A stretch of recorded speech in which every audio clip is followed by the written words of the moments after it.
जय श्री कृष्ण दोस्तों। अगर आज मैं आपसे एक बहुत ही साधारण सा सवाल पूछूं कि आप कौन हैं, तो आपका जवाब क्या होगा? आप कहेंगे मेरा नाम अमित है, मैं एक इंजीनियर हूं, मैं इस शहर में रहता हूं, या मेरे माता पिता हैं। लेकिन थोड़ा रुकिए, यह तो आपकी पहचान है जो इस संसार ने आपको दी है। मेरा सवाल यह है कि इन सब चीजों के पीछे छिपे हुए आप कौन हैं? अगर आपसे आपका यह नाम छीन लिया जाए, आपकी यह नौकरी छीन ली जाए, यहां तक कि आपका यह शरीर भी आपसे अलग कर लिया जाए, तो आपके भीतर क्या बचेगा? आज हम अध्यात्म और विज्ञान के चश्मे से इस ब्रह्मांड के सबसे बड़े रहस्य की पहली परत खोलने जा रहे हैं। मैं कौन हूं? मैं कौन हूं? दोस्तों, हम सब बचपन से एक बहुत बड़े भ्रम में जीते आ रहे हैं। हम सोचते हैं कि यह जो 5 से 6 फीट का हाड़ मास का ढांचा जो हम शीशे में देखते हैं, मैं वो हूं। दोस्तों, सबसे पहले हम अपने आप को क्या मानते हैं? यहाँ पे शरीर। जब हम सुबह उठते हैं तो हम क्या बोलते हैं कि यह मेरा हाथ है, यह मेरी आंखें हैं, यह मेरा सिर है। हम कभी यह नहीं कहते कि मैं हाथ हूं या मैं आंख हूं। जब भी आप कहते हैं कि यह मेरा मोबाइल है, तो इसका मतलब क्या होता है?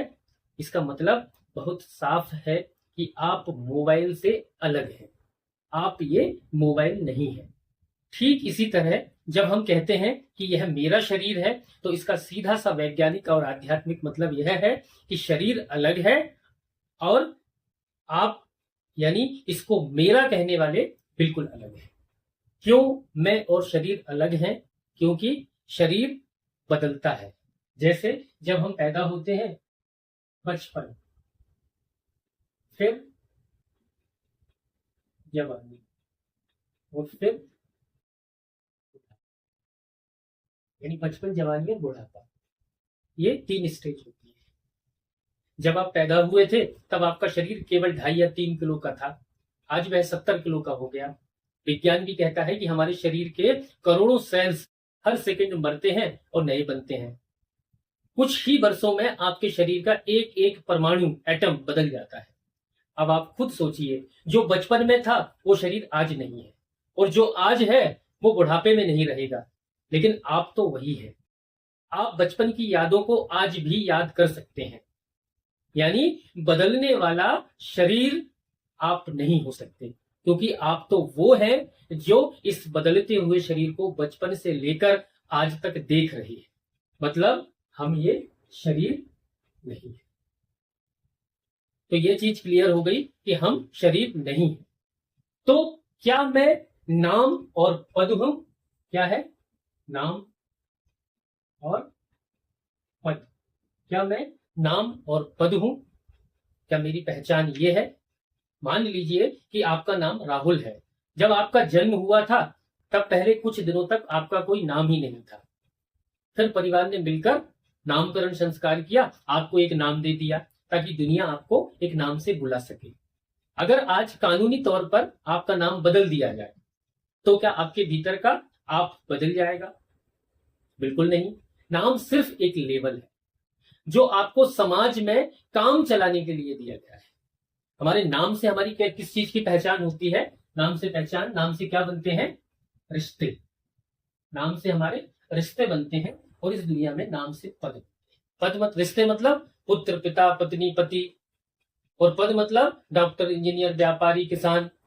और इसी तरह हम अपनी नौकरियों और अपनी डिग्रियों को खुद से जोड़ लेते हैं। कोई कहता है मैं डॉक्टर हूं, कोई कहता है मैं बहुत अमीर हूं। दोस्तों, ये सब केवल वो रोल हैं जो आप इस संसार के रंगमंच पर निभा रहे हैं। जैसे एक अभिनेता स्टेज पर राजा का रोल निभाता है, लेकिन नाटक खत्म होते ही वह वापस सामान्य इंसान बन जाता है। ठीक वैसे ही यह पद और रिश्ते आपकी आत्मा नहीं है, ये सिर्फ आपकी सामाजिक पहचान है। मतलब आप नाम और पहचान और पद नहीं है। ये भी हम क्रॉस कर देते हैं। तो दोस्तों, प्रश्न उठता है कि फिर मैं कौन हूं? मैं कौन हूं? अब यहां आकर बुद्धि चकरा जाती है। अगर मैं यह हाड़ मास का शरीर नहीं हूं, अगर मैं यह समाज का दिया हुआ नाम नहीं हूं, अगर मैं यह नौकरी और पद भी नहीं हूं, तो फिर इस शरीर की आंखों से देखने वाला मैं कौन हूं? इस समय मेरी इस आवाज को आपके भीतर बैठकर सुनने वाला कौन है? जब रात को यह शरीर सो जाता है, तब भी हमारे भीतर कोई है जो जागता रहता है, जो सपने देखता है। वह सत्ता क्या है? भाइयों और बहनों, हमारे संतों ने कहा है कि जब तक हम इस पहली परत को नहीं तोड़ते, तब तक जीवन का सच्चा आनंद शुरू नहीं होता। आज हमने यह जान लिया कि हम क्या नहीं हैं, तो फिर असली में कौन है? क्या हम हमारे भीतर चौबीसों घंटे चलने वाले विचार और भावनाएं हैं? क्या हम हमारा मन है? क्या हम इससे भी परे कोई दिव्य शक्ति है? इस रहस्य की दूसरी और सबसे रोमांचक परत को हम खोलेंगे अगले भाग में। दोस्तों, आज रात सोने से पहले सिर्फ 5 मिनट अकेले बैठिएगा, आंखें बंद करिएगा और खुद से यह सवाल पूछिएगा कि अगर यह शरीर और नाम मेरा नहीं है, तो मैं कौन हूं? आपको भीतर क्या महसूस हुआ, मुझे कमेंट्स में जरूर बताइएगा। इसी खोज की यात्रा में आगे बढ़ने के लिए अगले भाग को देखना मत भूलिएगा। जय श्री कृष्ण।